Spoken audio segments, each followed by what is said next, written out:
মই ভাবোঁ পৃথিৱীৰ আটাইতকৈ শুভ লক্ষণ যি অঞ্চলত উঠি অহা ল'ৰা ছোৱালীয়ে এনেধৰণৰ আধ্যাত্মিক অনুষ্ঠানৰ নেতৃত্ব বহন কৰে সেই অঞ্চলটোত দৰাচলতে ভগৱানৰ অত্যন্ত কৃপা হয় আৰু সেই অঞ্চলটো দিনক দিনে উন্নতিৰ পথত অগ্ৰসৰ হয় ভগৱানৰ কৃপাৰে সমৃদ্ধ হয় কাৰণ যিসকল বৃদ্ধ লোক বয়োবৃদ্ধ লোক তেওঁলোকৰ আচলতে জীৱনৰ অস্তাচলী সূৰ্য তেওঁলোকৰ ইতিমধ্যে সকলো কৰ্ম তেওঁলোকে সমাপ্তি কৰিলে গতিকে কৰিবলগীয়া তেওঁলোকৰ বিশেষ নাই পৰামৰ্শৰ বাহিৰে কিন্তু এই যে যুৱকবিলাক এওঁলোকৰ কৰিবলগীয়া বহুত কাম আছে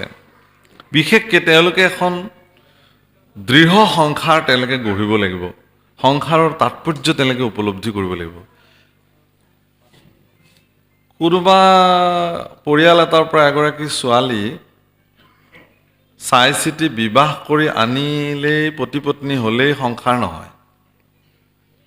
এইটো এটা আমাৰ খুব ভুল ধাৰণা যাৰ ছোৱালী আছে তেওঁলোকে জানিব পিতৃবিলাকৰ বিশেষভাৱে ছোৱালীৰ প্ৰতি এটা বিশেষ আকৰ্ষণ মানে বিবাহৰ আগদিনালৈকে যিজনী ছোৱালীয়ে পিতৃৰ বুকুৰ উমত পালিত হয় মোৰ নিজৰো এগৰাকী ছোৱালী আছে মই উপলব্ধি কৰোঁ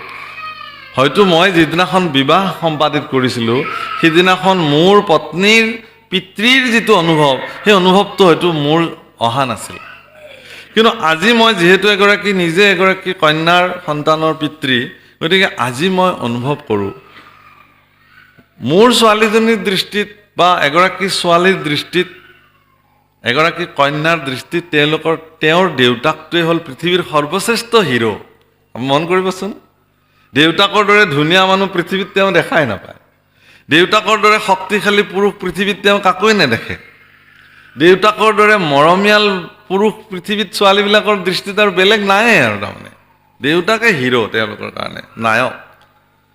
সেই পিতৃৰ মৰমত আচলতে প্ৰত্যেকগৰাকী ছোৱালীয়ে তেওঁলোকৰ নিৰ্বাচিত স্বামীজনৰ মাজত এটা বস্তু খুব বিচাৰি থাকে অন্বেষণ কৰি থাকে কি বিচাৰে জানে তেওঁৰ পিতৃজনক বিচাৰে তেওঁৰ পিতৃৰ যিটো আলসুৱা মৰম তেওঁৰ স্বামীৰ পৰা বিচাৰে তেওঁৰ পিতৃৰ যিখিনি দায়বদ্ধতা সেইটো তেওঁৰ স্বামীৰ তাতে বিচাৰে তেওঁৰ পিতৃৰ পৰা তেওঁ যিখিনি নিৰাপত্তা অনুভৱ কৰিছিল সেই একেখিনি নিৰাপত্তা তেওঁৰ স্বামীৰ পৰা তেওঁ বিচাৰে এইবিলাক হ'ল সংসাৰ তত্ত্বৰ আটাইতকৈ জটিল কথা আৰু উপলব্ধি কৰিবলগীয়া বিষয় পৃথিৱীত শ্ৰেষ্ঠ ৰক্তদান কি জানে ৰক্তদান মহাদান বুলি যে কয় 1 ইউনিট ব্লাড দান কৰিলে সেইটো ৰক্তদান নহয় মোৰ ছোৱালীজনী কাৰোবালৈ দান কৰিছোঁ সেইটো শ্ৰেষ্ঠ ৰক্তদান মোৰ ৰক্ত মোৰ বীৰ্য সেয়া মই এজন পুৰুষৰ হাতত চিৰদিনৰ কাৰণে দি দিম ইয়াতকৈ আৰু ত্যাগ কি হ'ব পাৰে যিজনী ছোৱালীক জন্মৰ দিনৰ পৰাখনে পিতৃয়ে ধুৱাই পখলাই কোলাত লৈ বুকুত সাৱটি মানে এই ডাঙৰ কৰে মই আচলতে বিবাহ পৰিচালনা কৰা বাদ দিলোঁ আগতে মই এদিন বিবাহ পৰিচালনা কৰোঁতে আমাৰ বিবাহ বিধিত এটা বৰ ডাঙৰ শব্দ এটা আছে বাক্য এষাৰি আছে লিখা আপোনালোকে যিসকলে জানে যে বিষ্ণুস্বৰূপ বৰৰ হাতত লক্ষ্মীস্বৰূপা কন্যাৰ হাতখন তুলি দি পেলাই পিতৃয়ে সমৰ্পণ কৰি দিয়ে তেওঁ পানী গ্ৰহণ বুলি কয় আৰু এই পানী গ্ৰহণৰ পিছতে পিতৃয়ে নিজৰ কন্যাক হাতযোৰ কৰি এটা বাক্য ক'ব লাগে প্ৰভুসকল হে আই লক্ষ্মী তোমাক জন্মদিনৰ পৰাই আজিৰ দিনটোলৈকে পালন পোষণ কৰি যি ধৰণে মই ডাঙৰ দীঘল কৰিলোঁ এই সুদীৰ্ঘ সময়ত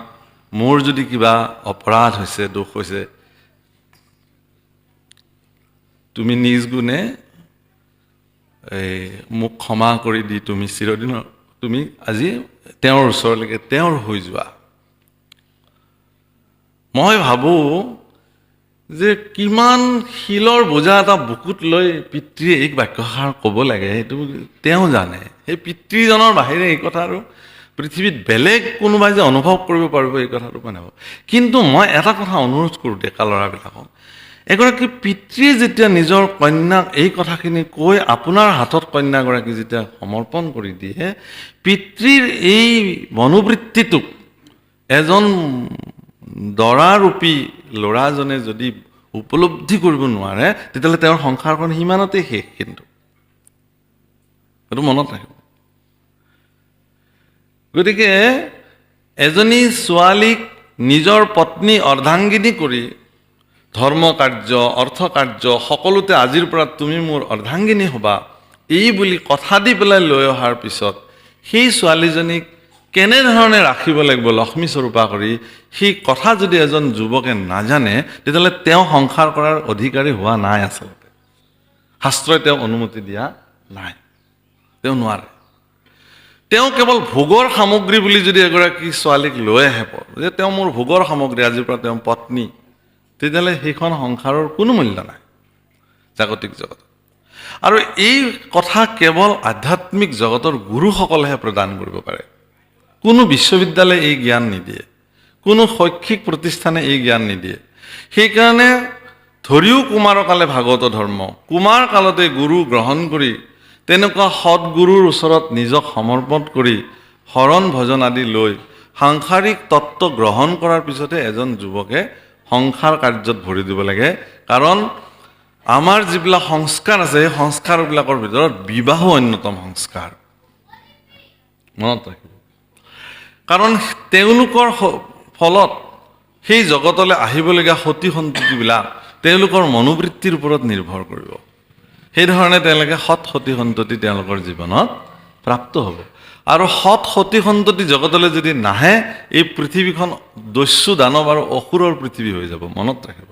গতিকে এই পৃথিৱীখন এখন শান্তিময় পৃথিৱী কৰিবৰ কাৰণে, সজ্জনৰ পৃথিৱী কৰিবৰ কাৰণে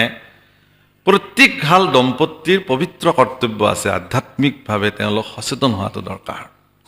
গতিকে এই অঞ্চলৰ যুৱক যুৱতীৰ এই ধৰণে অনুষ্ঠানৰ লগত সংগতি হোৱাত মই বৰ সন্তোষ পাইছোঁ। মই আশা কৰিম এই আদৰ্শ হওক, প্ৰতি বছৰে ডেকা ল'ৰা ছোৱালীবিলাকে এনেধৰণে লাগি এই ধৰণৰ অনুষ্ঠান সম্পাদিত কৰক। বিভিন্ন আধ্যাত্মিক প্ৰবক্তাসকলক ইয়ালৈ আমন্ত্ৰণ কৰক আৰু এই কথাবিলাক তেওঁলোকে অনুভৱ কৰক, জানক, বুজক, সংসাৰখনক ভালভাৱে চলাই নিবৰ কাৰণে, সফল মানুহ হিচাপে জগতত পৰিচয় দিবৰ কাৰণে প্ৰযত্ন কৰক। এইখিনি প্ৰাৰ্থনা ভগৱানৰ ওচৰত অৰ্পণ কৰিলোঁ আৰু সকলোৰে প্ৰতি পুনৰ সেৱা জনাই আমাৰ অনুষ্ঠানৰ বিৰাম দিব খুজিছোঁ। হে ৰাম কৃষ্ণৰ কিংকৰে কহে আন কৰ্ম এৰি, বোলা হৰি হৰি সবে সামাজিকে বেহি, ও ৰাম ৰাম বোলা হৰি হৰি সবে সামাজিকে বেহি।